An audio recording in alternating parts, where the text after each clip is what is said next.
کچھ غلطیاں ہم کرنا نہیں چاہتے پر ہم سے ہو جاتی ہیں، کچھ دل ہم توڑنا نہیں چاہتے پر وہ ٹوٹ جاتے ہیں، ہماری مجبوری ہوتی ہے ٹوٹ جاتے ہیں۔ رات کو اس کی بارگاہ میں ہاتھ باندھ کے کشکول طلب دراز کر کے خوب استغفار پڑھنا چاہیے کہ مالک بندے ہیں نا، کیا کریں، نفس کا ساتھ ہے، دنیا کا ساتھ ہے، خواہشات نفسانیہ، مالک معاف کر دے، درد سے توبہ، رسم نہ ہو، کہانی نہ ہو، لفظ نہ ہو، جملے نہ ہو، اور جناب ایسے لوگوں کے بیچ بڑے ہاتھ باندھ کے اور بڑا کوئی ضرورت نہیں، آپ اکیلے اپنی چارپائی پہ بستر کے اندر منہ دے کے بھی درد سے کہیں گے نا معاف کر دے تو وہ تو مہربانی بڑا ہے۔ بندہ کوئی ناراض ہو جائے تو ہمیں کو نہیں نیند آتی، اس کے گھر چلے جاتے ہیں۔ ہم اپنے سارے رشتوں کو، تعلقات کو مینٹین کر کے رکھنے کے عادی ہیں، ہمیں پتہ ہے کہ وہاں میں نہیں جا سکا تو بیٹا بھیجتا ہوں، فلاں شادی پہ میں نہیں جا سکا تو بھتیجا بھیجتا ہوں، بھائی بھیجتا ہوں، ہر تعلق کا ہم نے خیال رکھا کوئی روٹھ نہ جائے۔ لیکن کمال ہے نا، یہ نہیں سوچا کہ اگر رب روٹھ گیا تو جب وہ روٹھ جائے نا تو سارے رشتے بھی بندے کے پاس موجود ہوں تو کوئی کارآمد نہیں ہوتا، پھر کروڑوں روپیہ جیب میں ہو تو ڈاکٹروں کی دوائیاں اثر نہیں کرتی۔ وہ روٹھ جائے تو پھر انسان اس طرح سے پھسلتا ہے کہ بڑے بڑے اس کے پاس دروازے ہوتے ہیں پر کسی جگہ اس کا ہاتھ نہیں لگتا۔ خدا را خیال کریں، دنیا روٹتی ہے تو روٹھ جائے، رب رسول ناراض نہ ہونے پائیں، اس کا خیال کریں۔ حضور فرماتے ہیں مسکراتا ہے، اسے خوشی ہوتی ہے جب کوئی اس کا بندہ اس کی طرف رجوع کرتا ہے۔ آپ دیکھیں نا، سارے ڈاکٹروں نے کہہ دیا کہ اس کے تو گردے، معدہ، جگر، ہر چیز ختم ہے، گھر لے جاؤ، خدمت کرو، ہر طرف پریشانی ہے۔ وہ بندہ بھی سمجھ گیا ہے کہ آخری وقت آ گیا، کل جاؤں پرسوں جاؤں، تیاری ہو گئی، سب لوگ آ گئے، باہر والے بھی آ گئے، یہ ماحول ایک عجیب رنگ اختیار کر گیا۔ اچانک ایک ڈاکٹر نے آ کے کہا نہیں نہیں غلطی لگ گئی تھی۔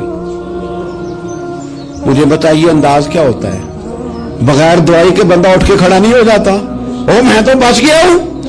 میرے نبی پاک صلی اللہ علیہ وسلم مثال دیتے ہیں، فرمایا ایک آدمی صحرا میں جا رہا، صحابہ سے حضور خطاب کر رہے ہیں، فرمایا ایک آدمی صحرا میں جا رہا تھا، اس نے اپنی اونٹنی پہ کھانا، پانی، پیسے، ہر چیز رکھی ہوئی تھی، صحرا تھا بہت بڑا، درمیان صحرا کے گیا تو تھوڑا سا سستانے کے لیے، آرام کرنے کے لیے اونٹنی سے نیچے اترا۔ اب اس نے اونٹنی کی لگام، اونٹنی کی نکیل اپنے سرہانے کے نیچے رکھی، ہاتھ کے ساتھ پکڑی اور سو گیا۔ تھوڑی ہی دیر کے بعد جب اس کی آنکھ کھلی تو دیکھا اونٹنی غائب ہے۔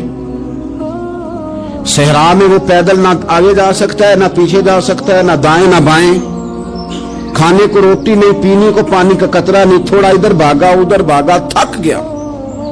کریم محبوب فرماتے ہیں وہ پوری طرح نڈھال ہو گیا اور مایوس ہو گیا، معاذ اللہ، مایوس ہو کے دوبارہ اسی جگہ آ کے لیٹ گیا جہاں پہلے لیٹا تھا، انتظار کرنے لگا کہ اب موت ہی آئے گی، آخری وقت ہے، اب نہ میں پیدل یہ صحرا کراس کر سکتا ہوں، نہ پیچھے جا سکتا ہوں، نہ کھانا ہے نہ پانی ہے، سوائے موت کے کوئی سہارا نہیں۔ حضور فرماتے ہیں وہ رستے میں دوبارہ لیٹ گیا، اچانک اس نے رخ بدلا تو اونٹنی سامنے کھڑی تھی۔ حضور نے صحابہ سے پوچھا بتاؤ نا اسے بھلا کتنی کو خوشی ہوگی؟ یا رسول اللہ جسے نئی زندگی مل گئی ہے۔ نبی پاک صلی اللہ علیہ وسلم فرمانے لگے اس کی اونٹنی مل گئی، بتاؤ بھلا اسے کتنی خوشی ہوگی؟ یا رسول اللہ وہ تو دوبارہ دنیا میں آ گیا۔ حضور فرمانے لگے اسے کچھ بھی خوشی نہیں ہوئی۔ جب کوئی رب کا گناہگار بندہ آ کے توبہ کرتا ہے، رب کو اس سے کئی گنا زیادہ خوشی ہوتی ہے۔ میرا بندہ آ گیا ہے، میرا بندہ آ گیا ہے، میرے گھر آ گیا، اس نے آنسو بہائے ہیں، اس نے کہا اللہ میں تیرا ہی ہوں، تیرا ہی رزق کھاتا ہوں، تیری ہی زمین پہ رہتا ہوں، تیرے نام سے میری سانسیں چلتی ہیں۔ وہ آ گیا۔ فرمایا اس اونٹنی والے سے زیادہ رب کو خوشی ہوتی ہے جب گناہگار آ کے توبہ کرتا۔ گناہگاروں کے آنسو اس کی بارگاہ میں بڑے مقبول ہیں، لیکن ہم رسم ادا کرتے ہیں، توبہ نہیں کرتے۔ ہم اپنے آپ کے ساتھ دھوکہ کرتے ہیں، جھوٹ بولتے ہیں۔ ہم نہ گناہگاروں پر بھی فتویٰ دینے میں جلدی کرتے ہیں اور نیکی پر بشارت دینے میں بھی جلدی کرتے ہیں، حالانکہ یہ ہماری ذمہ داری نہیں۔ پتہ نہیں اللہ تعالیٰ کس کو کب توفیق توبہ دے کے اپنے قریب کر لے، لیکن بڑی جلدی ہے، بڑی جلدی فتویٰ دینے میں۔ اور یہ فتویٰ صرف مفتیوں کا نہیں رہ گیا، یہ میری طرح کے، آپ کی طرح کے ڈھیروں لوگ ہیں جنہوں نے جیب میں فتوے ڈالے ہوئے۔